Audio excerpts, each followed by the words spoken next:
Oi pessoal, tudo bem? Meu nome é Ana Paula e hoje eu gostaria de compartilhar com vocês 4 lições que eu tenho aprendido na minha maternidade. É claro que nós podemos aprender muito mais, mas eu gostaria de compartilhar 4 coisas aqui hoje.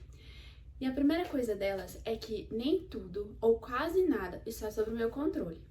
Eu sempre tive essa mania de querer ter tudo sob o meu controle para me manter segura. Uma falsa sensação de segurança, né? Mas a gente tem que manter em mente que nada, às vezes até nada, tá no nosso controle. Desde o parto, que é um evento que a gente não sabe quanto tempo vai durar, ou o que vai acontecer lá, até os tipos dos choros do bebê, a gente muitas vezes não sabe identificar de início, principalmente quando é o primeiro filho, se ele tá chorando de fome, se ele tá chorando com a fralda cheia, se ele tá com frio, se ele tá com, qualquer outro incômodo. Dor de barriga, por exemplo. A gente muitas vezes não sabe lidar com os saltos de desenvolvimento, que o bebê às vezes quer só o colo.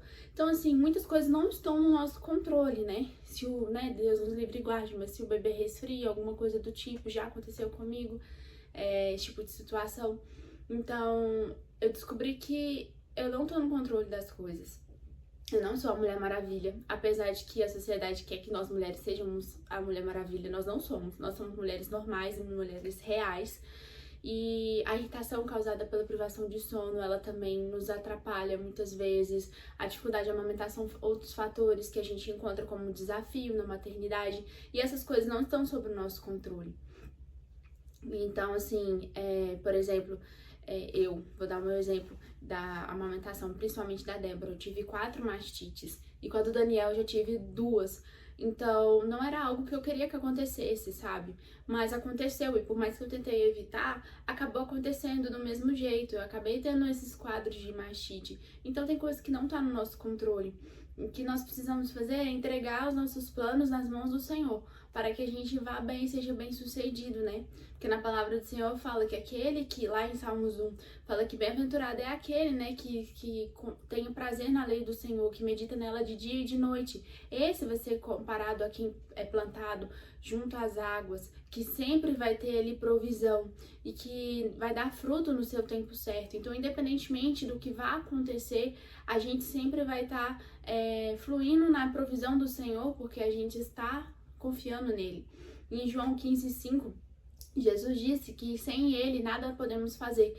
Então não é para a gente, se colocar, se apoiar no nosso próprio entendimento, mas é para a gente confiar no Senhor. A segunda coisa que eu aprendi na maternidade foi um pouco mais sobre o que é o amor de Deus, que é o amor ágape. Esse amor é um amor incondicional, um amor sacrificial, é quando você faz algo pelo outro, mesmo o outro não merecendo. E nós todos não merecíamos, estar com o Senhor, porque nós pecamos.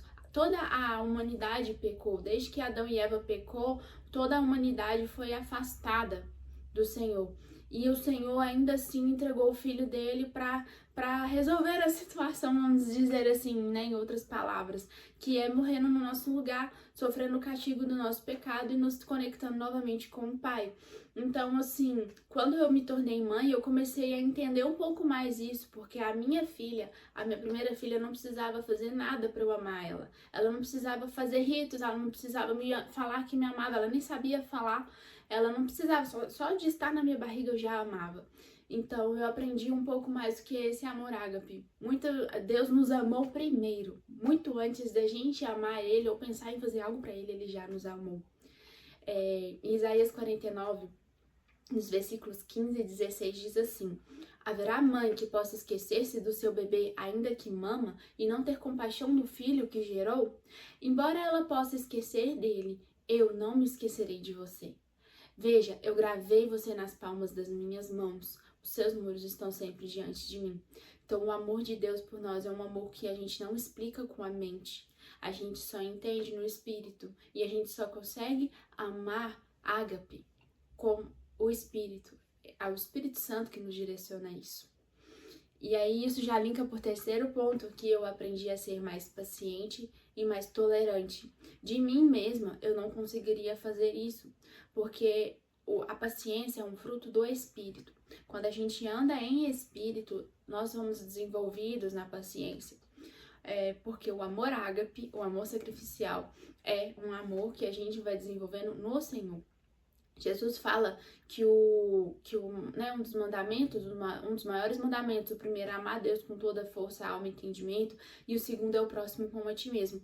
E esse amor que está escrito lá nas escrituras, ele está escrito em ágape. Não é um amor qualquer, é o amor ágape, ou seja, eu tenho que amar o próximo ágape também. Então, o bebê, ele é um ser humano que está aprendendo as coisas, ele ainda não sabe falar, ele ainda está aprendendo a mamar, ele não sabe muitas coisas. E ensinar essas coisas requer tempo e paciência. Então, assim, muitas vezes a gente perde a paciência. Aí você pensa, mas só um bebê pequenininho. Mas às vezes, igual eu falei, privação de sono. Quando a gente tá com privação de sono, a gente fica estressada no pós-parto. Mas é só um neném. Mas realmente a gente tá precisando aprender a ensinar ele ali. Aí você entra na fase de introdução alimentar, por exemplo, você quer dar a comida pro bebê, ele vai lá e cospe. Ou então ele começa a engatinhar e quer pôr o dedo na tomada e você fala que não pode, ele volta. Você tem que ter paciência para ensinar 1000 vezes a mesma coisa. Principalmente quando eles acabam teimando. Nós somos teimosos também com o Senhor. Deus ensina pra gente 1 milhão de vezes a mesma coisa, a gente vai lá e repete. Então, da mesma maneira que ele é misericordioso conosco, o que significa que ele não paga as nossas atitudes conforme a gente merecia. Isso é ser misericordioso. Nós temos que ser com o próximo e com os nossos filhos também. Então, eu aprendi um pouco mais a ser tolerante com os meus filhos. Principalmente com a primeira, né? Que quando é a primeira vez, a gente tem um choque maior de realidade, de mudança de pensamento. E eu aprendi muito com ela. Então, na palavra de Deus, em Tiago 1, 19 e 20, fala assim, ó. Meus amados irmãos, tenham isso em mente. Sejam todos prontos para ouvir, tardios para falar e mais tardios para se irar. É lindo, né? Porque no 20 fala, a ira do homem não produz a justiça de Deus. Então, quando nós nos iramos e tentamos fazer por nós mesmos, quando o filho faz aquela birra, que a gente chama de birra, entre aspas, e a gente quer brigar, quer gritar, aquilo não vai resolver em nada. Às vezes pode gerar até um trauma na criança, uma resistência, depois ela não vai querer mais saber de você para resolver alguma situação, porque você gritou com ela. Eu já tive vontade de berrar, já, de dar uns gritos com a Débora, e aí Deus falou assim comigo, olha a consequência disso. Olha a consequência disso. Então, não é a nossa ira que produz a justiça de Deus. E também em Gálatas 6:1 diz assim, ó. Irmãos, se alguém é surpreendido em alguma transgressão, vocês que são espirituais devem restaurá-lo com espírito de mansidão. Cuide, porém, para que cada um não seja tentado. Porque nós não somos perfeitos. Então, a gente não pode se julgar melhor que o outro. A gente, quando vai corrigir, a gente tem que ter amor nas palavras e olhar para a pessoa com amor. E a última coisa que eu gostaria de compartilhar hoje é que os nossos filhos nos imitam em tudo, todas as coisas. A Débora, ela tá com 1 ano e 7 meses atualmente, então ela já é mais independente comparado com o irmão, né, que tem 1 mesinho, então ela observa muita coisa. Eu peguei ela essa semana tentando dar de mamar pra boneca, de tanto ela me ver amamentar o Daniel. Ela conversa com os bichinhos, pega eles e mostra pra eles uma coisa e fala que não pode mexer, não pode, não pode. Ela repete tudo que a gente fala. Então, assim, eu comecei a ver como que os nossos filhos, eles realmente espelham aquilo que a gente tá fazendo. E isso fica de reflexão. 2 reflexões. A primeira, será que eu estou refletindo a glória de Deus? Será que eu estou agindo como Deus agiria, como Jesus agiria?